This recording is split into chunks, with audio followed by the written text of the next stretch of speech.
Cette vidéo m'appartient, elle est faite pour moi. Je vis des trucs un peu bizarres depuis quelques semaines, depuis 2 mois à peu près, mais ça s'est amplifié ces derniers jours. J'ai perdu beaucoup de poids, sans faire vraiment d'efforts pour ça. J'ai arrêté certains produits que je prenais qui étaient des psychotropes pour dormir.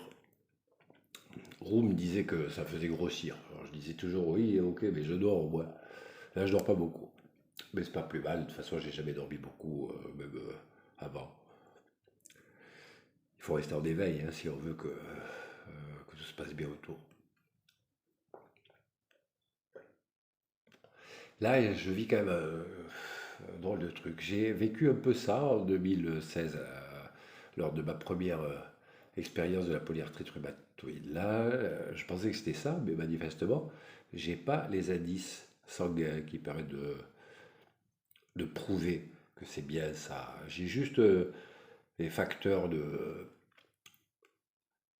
rhumatisme qui sont un peu hauts, mais qui non plus sont pas délirants.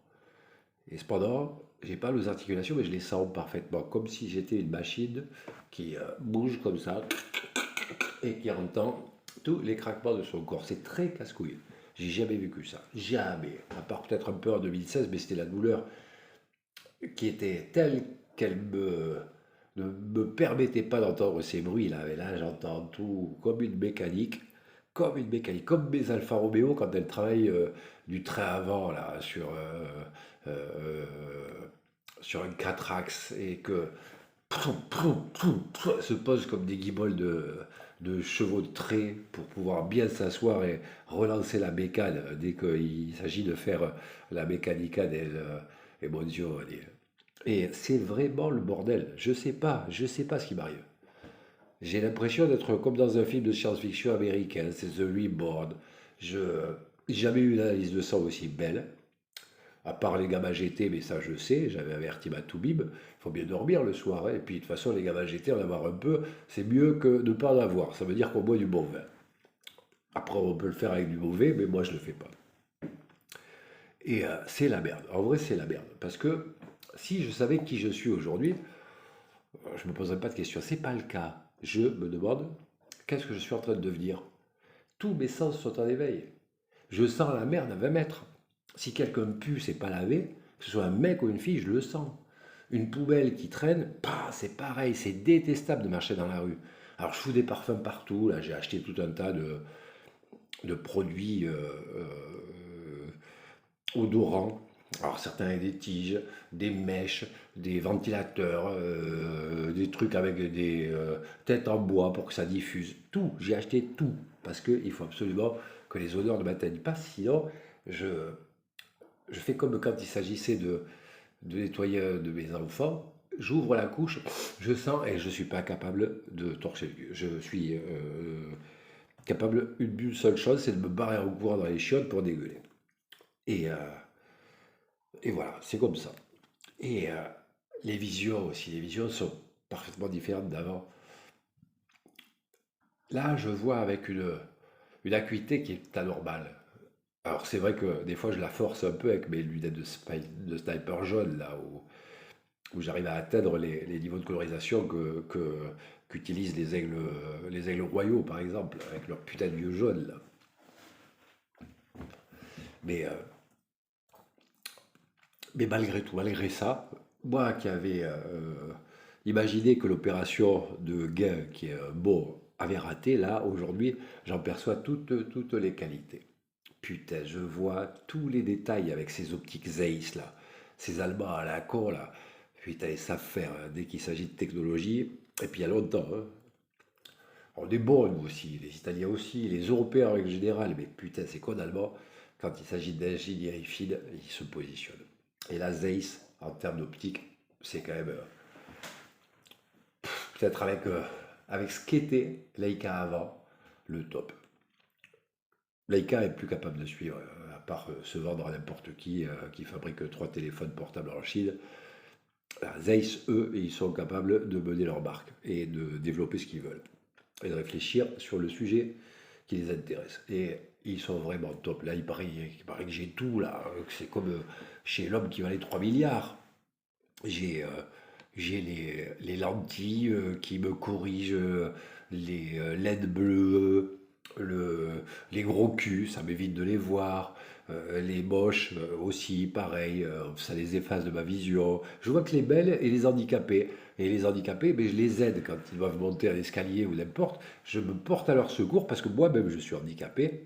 Et je reconnais que quand j'ai eu des crises de polyarthrite grave et que j'arrivais plus à marcher, alors là je voyais le, le regard des gens qui était très pénible à supporter. C'était comme une insulte. Ils étaient là, un peu écœurés de ce qui m'arrivait. Ils ne comprenaient pas. Surtout, ils ne comprenaient pas. Mais il faut dire que la connerie, elle est tellement voyante quand on est de l'autre côté de la machine, qu'on se dit putain, qu'est-ce qu'ils sont minables, qu'est-ce qu'ils sont médiocres. Mais alors j'ai essuyé beaucoup, beaucoup, beaucoup de mauvais regards. Des insultes faites avec les yeux. Ne t'approche pas de moi parce que tu risques de me coller ta putain de maladie. C'était ça que je vivais. Je